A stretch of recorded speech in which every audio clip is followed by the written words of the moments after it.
அனைவருக்கும் வணக்கம். இன்றைய வீடியோவில் 3ஆம் பாவகம் பாவகாதிபதி தரும் பலன்கள் என்ன என்பதை பற்றி பார்க்கலாம். பொதுவாகவே லக்ன பாவகம் எவ்வளவு முக்கியமோ 3ஆம் பாவகம் அந்த அளவுக்கு முக்கியம். இன்னும் சொல்ல போனால் லக்ன பாவகத்திற்கு துணை நிற்கும் பாவகம் 3ஆம் பாவகம். ஏனென்றால் லக்னாதிபதி எண்ணங்களை பிரதிபலித்தாலும் அதை செயல்படுத்தி முயற்சியை காட்டுவது 3ஆம் பாவகமும் பாவகாதிபதியும் தான். எனவே எந்த ஒரு ஜாதகத்திலும் 3ஆம் பாவகமும் 3ஆம் பாவகாதிபதியும் நல்ல நிலையில் இருக்கும்போது அந்த ஜாதகர் சதா முயற்சியுடன் இருப்பார். மேலும் அதன் மூலம் ஜாதகர் புகழையும் கீர்த்தியையும் பெறுவார். இந்த அமைப்பில் ஒருவருக்கு 3ஆம் பாவகம் மிக இன்றியமையாத பாவகம். 3ஆம் பாவம் கேட்டாலே முயற்சி இருக்காது, தன்னம்பிக்கை இருக்காது, தைரியம் இருக்காது. அதாவது தைரிய வீரிய பராக்கிரமஸ்தானம் என்று கூறுகிறோம். அந்த 3ஆம் பாவகம் 3ஆம் பாவகம் அதாவது 1, 5, 9 போல 3ஆம் பாகம் ஒரு ஜாதகருக்கு மிக முக்கியமான பாகம். அந்த 3ஆம் பாகம் செயல்பட்டால்தான் உங்களுக்கு 1, 5, 9ஆம் வழியே நற்பலன்கள் ஒரு ஜாதகருக்கு கிடைக்கும். முயற்சியெல்லாம் புகழ்ச்சி அடையார் என்பதை போல, அதாவது ஒருவருக்கு 3ஆம் பாகம் எந்த நிலையிலும் கெடாமலும் இருக்க வேண்டும். அதான் தைரியம், வீரியம், புகழ், பராக்கிரமம், இளைய சகோதரம் போன்ற எண்ணற்ற நல்ல காரகத்துவங்களை கொண்டுகிறது. எனவே 3ஆம் பாவகம் பொதுவாக மறைவுஸ்தானமாக குறைப்படவில்லை, அரைமறைவு ஸ்தானமாக கூறப்படுகிறது. 3ஆம் பாவகாதிபதி எப்பொழுதுமே ஜாதகருக்கு எதிரி கிரகமாகவே இருந்தார்.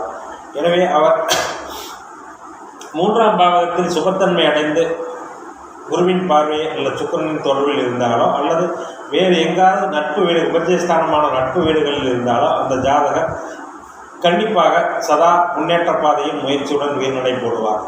இந்த அமைப்பில் 3ஆம் பாவகம் சிறலக்னத்திற்கு மாரகாதிபதியாக வருமே என்றால் அந்த 3ஆம் பாவகம் சிறலக்னத்திற்கு பாவத்துவமாக இருக்கும் நிலையில் தான் மாரகத்தன்மையை தருவார்.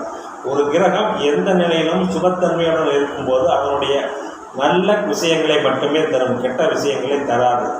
எக்ஸப்ட் பார்த்தீங்கன்னா அந்த பாதகாதிபதி தான் சுபத்தன்மை அடையக்கூடாது என்று சொல்கிறோம். பாதகாதிபதி சுபத்தன்மை அடையக்கூடாது, மாரகாதிபதி பாபத்தன்மை அடையக்கூடாது தான் ஜோதிட சூட்சமம்.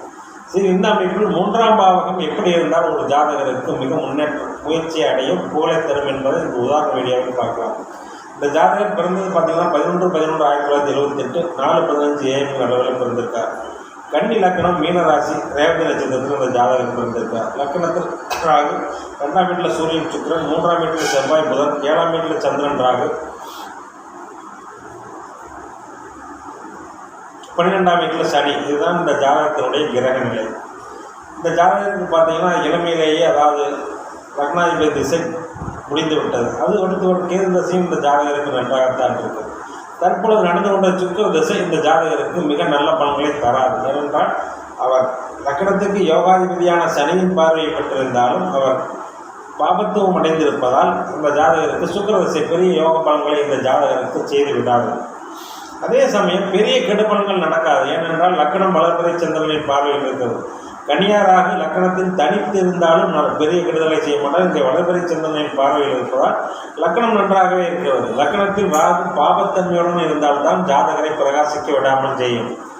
லக்கணத்தில் இருக்கும் ராகு சுபத்தன்மை அடைந்திருந்தால் கண்டிப்பாக ஜாதகர் பிரகாசிப்பார். 2வதாக 3ஆம் பாவகம் முயற்சி, பராக்கிரமம், வீரியம் போன்றவற்றை கூடிய 3ஆம் பாவகத்தில் 3ஆம் பாவகாதிபதி செவ்வாய் அங்கேயே ஆட்சி பெற்று புதனும் அங்கே இருந்தாலும் தன்னுடைய சொந்த நட்சத்திரத்தில் இருக்கிறார், கர்ப்போத்தம நிலையில் இருக்கிறார், உச்சகுருவின் பார்வையில் இருக்கிறார்.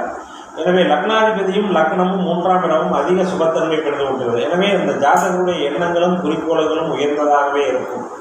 இந்த ஜாதகருக்கு ஒரு ஆசை என்னவென்றால் மீடியா துறையில் பிரபலமடைய வேண்டும் என்று. மீடியா துறை என்றாலே 3ஆம் பாவகம் புதன் தான், மீடியா கொடுக்கக்கூடிய கிரகம் புதன் தான். எனவே இங்கே புதனும் செவ்வாயும் சேர்ந்திருந்தாலும் இருவரும் உச்சகுருவின் பார்வையில் இருப்பதால் செவ்வாய் தமது பாபத்தன்மை இழக்கிறார். கன்னிலக்கணத்திற்கு வரக்கூட செவ்வாய் திசை என்றாலும் இந்த நிலையில் இருக்கும் செவ்வாய் இந்த ஜாதகருக்கு யோக பலன்களை தான் தருவார்.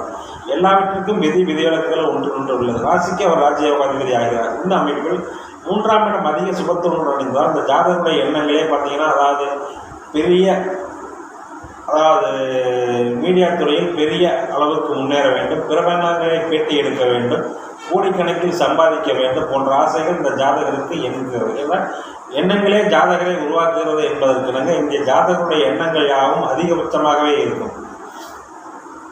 3ஆம் இடம் வலுத்திருப்பதால் அந்த ஜாதகர் சதா அதாவது முயற்சி செய்து கொண்டே இருப்பார். ஜாதகருடைய முயற்சியில் பின்னடைவுகள் என்பது இருக்கவே இருக்காது. எதற்கெடுத்தாலும் அதாவது எதையும் எத்தனை தடைகள் வந்தாலும் அதை தகர்த்தெறிந்து விட்டு சுயமாக முயன்று இவருடைய முயற்சி என்பது சென்று கொண்டேதான் இருக்கும். இதற்கு காரணம் அந்த 3ஆம் பாவமும் 3ஆம் பாவகாதிபதியும் காரகனாகிய செவ்வாயும் வளர்ந்திருக்கிறார்கள். அதாவது 3ஆம் பாவத்துக்கு காரக கிரகம் செவ்வாய், அவர் சுபத்தன்மை அடைந்திருக்கிறார். 3ஆம் பாவகாதிபதியான செவ்வாய் சுபத்தன்மை அடைந்திருக்கிறார். லக்னாதிபதி புதனும் உச்சகுருவின் பார்வையில் சுபத்தன்மை அடைந்திருக்கிறார். லக்னாதிபதி 3ஆம் பாவகம், அதாவது 1-3 வலுத்தாலே ஜாதகருடைய அதாவது எண்ணங்களும் செயல்பாடுகளும் வேகங்களும் சற்று அதிகமாகவே இருக்கும். இந்த நிலையில் இந்த ஜாதகர் அதாவது ஜாதகருடைய எண்ணங்கள் பார்த்தீங்கன்னா அதிக அளவிலே இருக்கும். ஏன்னா லக்னாதிபதி வலுத்தவங்க எண்ணங்கள் குறுகிய வட்டத்திற்குள்ளே குண்டு சட்டிகளே குதிரையாட்டத்துக்கு என்னைக்கு விரும்ப மாட்டாங்க. அவருடைய எண்ணங்களே பிராட் மைண்டடாக தான் இருக்கும். இந்த இடத்துல 3ஆம் இடம் இருக்கும்போது சாதகர்கள் சதா முயற்சி செய்து கொண்டிருப்பார். அந்த முயற்சியின் மூலமாக புகழையும் அடையக்கூடிய அன்மைப்பு அந்த ஜாதகருக்கு உண்டாகும். இங்கே 3ஆம் பாவகமும் பாவகாதிபதியும் அதிக சுபத்தன்மை அடைந்திருப்பதால் காரக கிரகம் செவ்வாயும் நன்றாக இருப்பதால் இந்த ஜாதகர் மீடியா துறையில் முயற்சி சென்று கொண்டிருக்கிறார். அந்த மீடியா துறையில் இந்த ஜாதகர் கண்டிப்பாக சாதிப்பார் என்பது எந்த அளவுக்கு மாற்று கருத்தும் இல்லை. எந்த அளவுக்கு ஒருவருக்கு லக்னாதிபதி முக்கியமோ அந்த அளவுக்கு தான் செய்கின்ற வேலைகளில் புகழும் கௌரவம் அந்தஸ்தும் பெறுவதற்கு 3ஆம் இடம் மிக முக்கியமான பாவகம். 3ஆம் இடம் தான் ஒருவரை செயல்படுத்தக்கூடிய பாவகம். தான் செய்கின்ற செயலை துரிதமாக செயல்படுத்துகின்ற பாவகம் அந்த ஜாதகருக்கு 3ஆம் பாவகம். எனவே 3ஆம் பாவகம் பாவகாதிபதி நன்றாக இருக்கும் நிலையில் அந்த ஜாதகர் எண்ணிய காரியங்கள் நிறைவேறும். ஜாதகருடைய முயற்சியும் விடாமுயற்சியாக இருக்கும். எனவே இந்த ஜாதகத்தில் 3ஆம் பாவமும் புதனும் பௌத்தம் ரொம்ப சுபத்தன்மை அடைந்திருப்பதால் இந்த ஜாதகர் மீடியா துறையில் பெரிய நபராக வர வேண்டும் என்பது எண்ணம். அதே போல கோடிகளை சம்பாதிக்க வேண்டிய எண்ணமும் இந்த ஜாதகருக்கு இருந்தாலும் அதற்கு 2, 9, 11 வலுக்க வேண்டும் என்றால் 2, 9, 11ஆம் இடங்கள் வலுக்கவில்லை என்றாலும் ஓரளவு தனத்தை சம்பாதிப்பார்.